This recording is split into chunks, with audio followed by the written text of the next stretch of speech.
Hey, I'm Kenneth Wajda. I'm a professional photographer here in Colorado. Welcome to another one of my weekly photo chats about cameras that I use and what my experiences with them are in real use. So last week we talked about the FA. This is the FM2. This is my choice camera.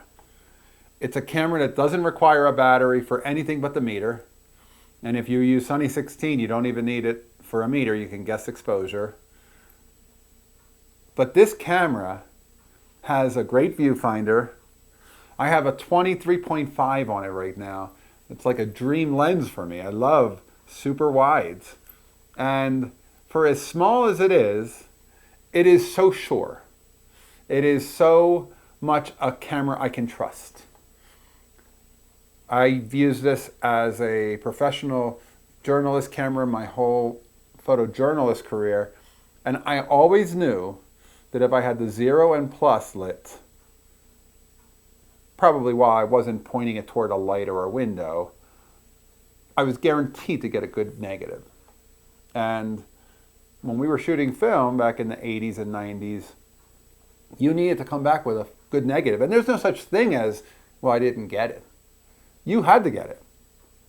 And we often said, you only need one, but you have to have one.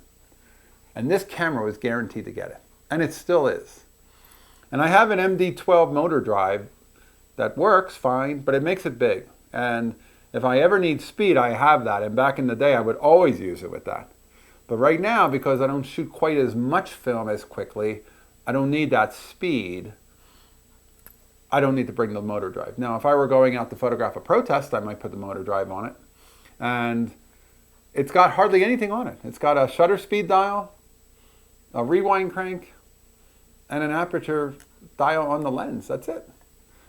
It's got this great display on the right side. You know, back the old Kodak, Pentax K1000s used to have a match needle system, or the Minolta SRTs had a circle and a line you had to line up to get, once they coincide, you could tell when you were in focus, or not in focus, when you had the right exposure. This has a simple 0 plus or minus LED. According to the meter, when it has 0, that means you're right on. When you're 0 and a plus, you're a half stop over. When you're 0 and a minus, you're a half stop under. And if you're a minus only, you're somewhat underexposed. It doesn't tell you how much. And if it's just plus, you're somewhat overexposed. It doesn't tell you how much. But I knew that you could always trust if you had that plus and that 0 lit, then it was giving you a little bit more than average exposure, you're going to be fine. And you knew not to point it at a window when you're doing that. You know, there's a use as a photographer that you get very good at. If I were going to photograph right now, there's a window right behind the camera.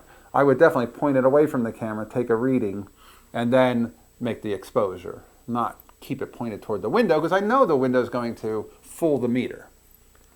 But this is an FM2. There are two versions. There's the N, which is the later version, and I guess it stood for new, and it has a top shutter speed in red of 250.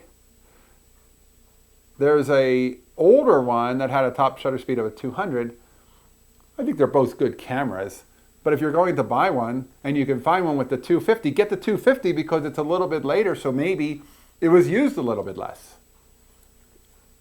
And if you can get one from somebody who was a hobbyist and not a pro, these were banged around like crazy because as a pro, we were just using these cameras. We're throwing them in and out of our bags. We're keeping them in our cars. We're running around with them. They're clanking against each other when we had two cameras on our shoulders, one with color film, one with black and white, or one with a telephoto lens, one with a wide angle. And these cameras aren't going to always be this pretty. This is a pretty one. If you find some with brassing, so what? If you find some with slight dents, that's probably okay. And the goal of these cameras is to use them. They're not that expensive now. I'm betting a couple of $100 it can get you an FM2. It's the camera that every pro had in their bag with their automated camera. If they had an F3, which was battery dependent, this wasn't. This was the camera you could go out into the cold and you know it's going to still work even if the batteries die, because the shutter is all mechanical. You know, the Olympus OM3 is a super high-priced camera because they didn't make that many of them, and it has an all-mechanical shutter. Well, this is also the same. It has an all-mechanical shutter, much more affordable, and incredibly reliable, a smooth shutter, a smooth advance. It feels like it's high quality. It's got a titanium shutter, 4,000ths of a second. You can't go wrong with the Nikon FM2. If you're looking for a camera that you have full control over, you're comfortable with settings. My partner, she's not the best one with remembering settings, so this wouldn't be good for her. She would be better with the FA and leave it on program. But if you're good with settings, you're good with saying, I'm going inside a house, I don't want to shoot below a 30th of a second, I'll just put it on a 30th, and I'll just put it wide open, we'll see what I can get. You can control this camera with Sunny 16 as knowledge, plus the display gives you a little bit of reassurance if you're looking for that. I can guess exposure outside, I can guess exposure inside. But I also can use this with a meter to double check. If I want to be sure, I can just check the plus, zero, minus.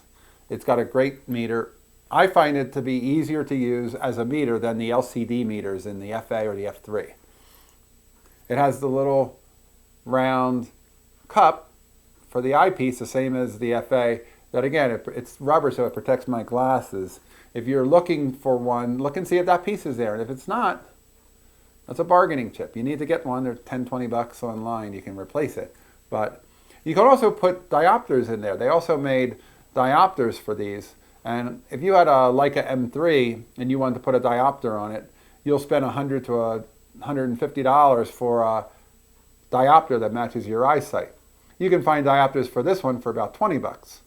They don't command that kind of a price.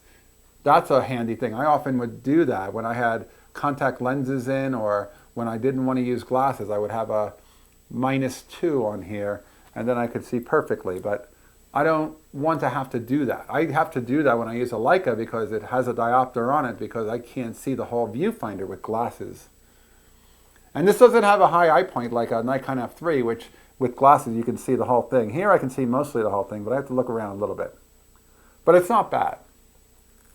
I would say that this would be one of my desert island cameras. If you're looking for a camera that's build quality great, not battery dependent, simple, they work and they just keep working. We use them and abused them in the photo world for years, and they're still working.